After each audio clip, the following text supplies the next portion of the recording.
En este cuadro vemos a un importante personaje político y dirigente económico latinoamericano, rodeado de dos personajes que son nada menos que Jesucristo y Carlos Marx.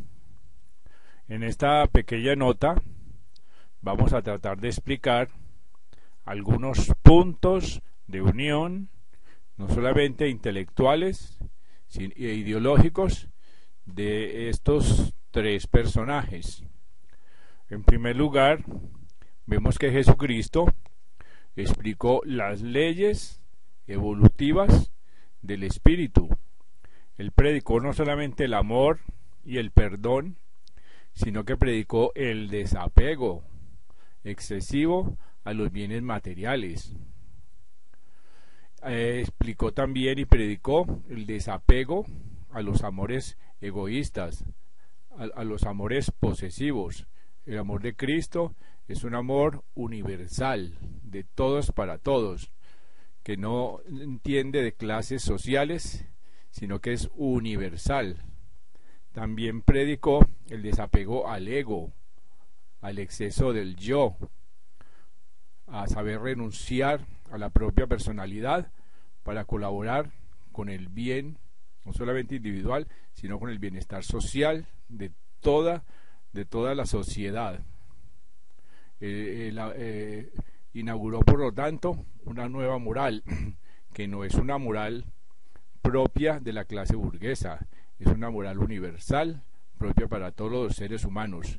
Es cierto que toda moral es una moral de clase, pero no podemos permitir que la moral y las predicaciones de Jesucristo sean tomadas por una clase social burguesa que explota y al ser propietaria de los medios de producción, explota a los campesinos, explota a los obreros y a las clases menos favorecidas. En segundo lugar, vemos a Carlos Marx, que, como todo el mundo sabe, era un intelectual, era un filósofo, era un sabio y era un científico de ciencias sociales.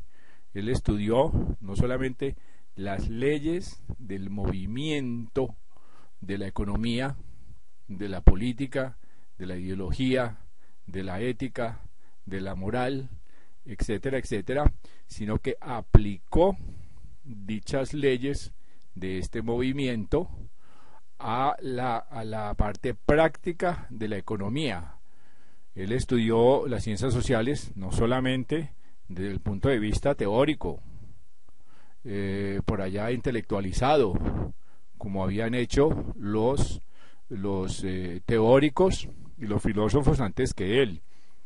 Él creó una nueva ciencia, que es la ciencia que estudia las leyes del movimiento de los ciclos económicos, los ciclos de la economía.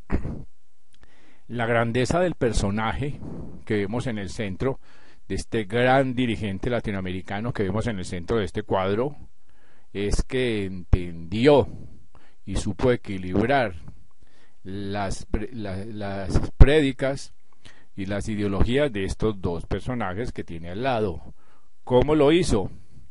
Aplicando y entendiendo lo que es la economía mixta. La economía mixta significa que el Estado latinoamericano debe fortalecerse, debe multiplicar mínimo por 10 su presupuesto, de tal manera que el Estado tenga mínimo el 50% de los medios de producción, cosa que ha sucedido en la mayoría de los países de América Latina. Aquí en América Latina estamos en un momento histórico donde ya no se habla ni de capitalismo feroz ni de comunismo feroz, se habla de economía mixta, donde el Estado tiene por lo menos el 50% de los medios de producción. ¿Cómo se logró este milagro?